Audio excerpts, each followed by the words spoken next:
दोस्तों, कुछ नेता इतने ढीठ हैं कि कभी अपनी गलतियों को स्वीकारेंगे नहीं। साल 2022 में पोर्चुगल के देश में एक प्रेग्नेंट इंडियन टूरिस्ट महिला की मृत्यु हो गई थी और वहां की हेल्थ मिनिस्टर मार्था टेमिडो ने इसे अपनी गलती मानते हुए इस्तीफा दे दिया था। सोचकर देखो, एक टूरिस्ट की मृत्यु होने पर हेल्थ मिनिस्टर ने इस्तीफा दे दिया। और यहां उत्तर प्रदेश में क्या हुआ? जब हेल्थ मिनिस्टर और deputy chief minister Brajesh Pathak अस्पताल आते हैं तो ऐसी ट्रेजेडी के समय भी उनके स्वागत के लिए सड़कों पर चूना डाला जाता है, वीआईपी वेलकम दिया जाता है। इस वीडियो पर बवाल हुआ तो ब्रजेश पाठक ने कहा कि मैं तो इस वीआईपी वेलकम की निंदा करता हूं। जिसने चूना डाला उसे पहचाना जाए और उसके खिलाफ कार्रवाई की जाए। मतलब सोचकर देखो, अब इन बेचारे लोगों की क्या गलती जो वहां पर चूना डाल रहे थे। क्या वो बंदा जो इनका वीआईपी वेलकम कर रहा था वो अपनी मर्जी से कर रहा था? मंत्री जी, पूरे राज्य में किसी को शौक नहीं होगा आपको वीआईपी वेलकम करने का। और अगर आपको इतनी ही निंदा करनी है वीआईपी वेलकम की तो अपने चीफ मिनिस्टर आदित्यनाथ को कहकर एक ऑर्डर पास करवा दो कि पूरे स्टेट में, पूरे उत्तर प्रदेश में सारे वीआईपी वेलकम बंद किए जाए।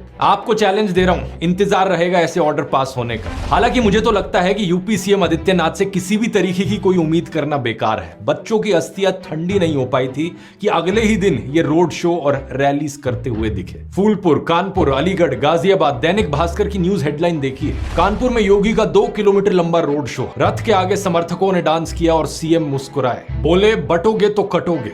फटे हुए टेप रिकॉर्डर की तरह इन्हें एक ही डायलॉग बार बार दोहराना आता है, सिर्फ बांटने और काटने की बातें बार बार करते रहते हैं। शायद इसी काम में ये एक्सपर्ट हैं, तभी ये डायलॉग इनके मुंह से हटता नहीं है। इनमें इतनी संवेदनशीलता भी नहीं थी कि पिछली रात को इनके राज्य में 10 नवजात शिशु इनके सरकारी अस्पताल में जलकर मारे गए। लेकिन इन्हें क्या, 10 बच्चे ही तो मरे हैं। लोग तो मरते रहते हैं, कभी पुल के गिरने से, कभी रेलवे हादसे में, कभी अस्पताल में, कभी उत्तर प्रदेश में तो कभी महाराष्ट्र में। इन सब के चलते चुनाव प्रचार नहीं रुकना चाहिए। मैं जनता को कहना चाहता हूं कि अगर आप इस तरीके की पॉलिटिक्स को स्वीकार करते रहोगे तो ये लोग भी आपको कीड़े मकोड़ों की तरह समझते रहेंगे। शुक्रवार के ही दिन मणिपुर में 6 लोगों की लाशें बरामद हुई। दूसरे देशों में वॉर रुकवाने वाले प्रधानमंत्री मोदी अपने देश में मणिपुर में हिंसा अभी भी नहीं रुकवा पा रहे हैं। वॉर रुकवा दी पापा। इस देश का प्रधानमंत्री होने के नाते उन्हें कहना चाहिए कि हर एक नागरिक की सुरक्षा मेरी जिम्मेवारी है।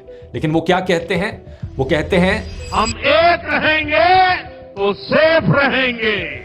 ये बटेंगे कटेंगे का एक पॉलिश्ड वर्जन है, लेकिन बच्चा बच्चा समझ सकता है कि यहां पर एक्चुअली में यूनिटी की बात नहीं करी जा रही है। इस चीज के लिए एक इंग्लिश में वर्ड है, डॉग विस्लिंग। यहां पर यह चीज करी जा रही है। इन्होंने एक इंटरव्यू में कहा था कि जिस दिन मैं हिंदू मुस्लिम की बात करूंगा मैं सार्वजनिक जीवन में रहने के काबिल नहीं रहूंगा। मैं जिस दिन हिंदू मुसलमान करूंगा ना, उस दिन मैं सार्वजनिक जीवन में रहने योग्य नहीं रहूंगा।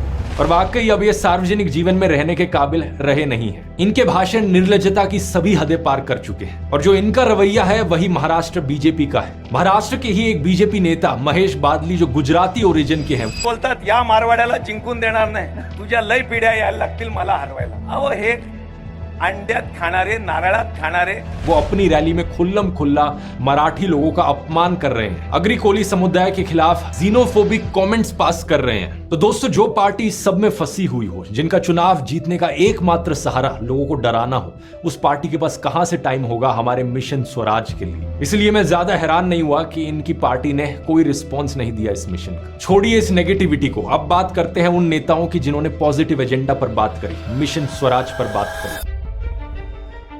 अब ये जो सारे नेता हैं जिन्होंने जनता के मुद्दों की बात करी, छत्रपति शिवाजी महाराज के आदर्शों पर आधारित मिशन स्वराज की बात करी। कमेंट्स में आप में से बहुत से लोगों ने इन नेताओं और पार्टियों से आश्वासन मांगा है कि अगर इन्हें वोट देकर जितवा दिया जाता है और महाराष्ट्र की नई सरकार का ये हिस्सा बनते हैं तो आगे क्या होगा, क्या है यहाँ पर डिटेल्ड प्लान, इन 7 सॉल्यूशंस को इंप्लीमेंट करने में कितना पैसा लगेगा और ये पैसा कहां से आएगा। आप में से कुछ लोगों ने सही सजेशन दी कि टाइमलाइन निर्धारित होनी चाहिए, कौन सा काम कितने दिनों में हो पाएगा हमें पता लगना चाहिए। अब महायुति अलायंस ने चैलेंज स्वीकार नहीं किया तो इनसे क्या ही कहूं, लेकिन महाविकास अघाड़ी अलायंस से मैं एक आश्वासन चाहता हूं कि अगर इलेक्शन जीत जाते हैं ये और सरकार बनाते हैं तो मिशन स्वराज के इन 7 बिंदुओं पर काम करने के लिए 3 महीने के अंदर अंदर कुछ एमिनेंट लोगों को कंसल्टेंट के तौर पर अपनी सरकार में अपॉइंट किया जाए। मैं ऐसे 10 लोगों के नाम सजेस्ट करना चाहूंगा। अपने वीडियो में तो मैंने मोटे मोटे तौर पर सॉल्यूशंस बताए थे, लेकिन एग्जैक्टली बजट को देखकर टाइमलाइन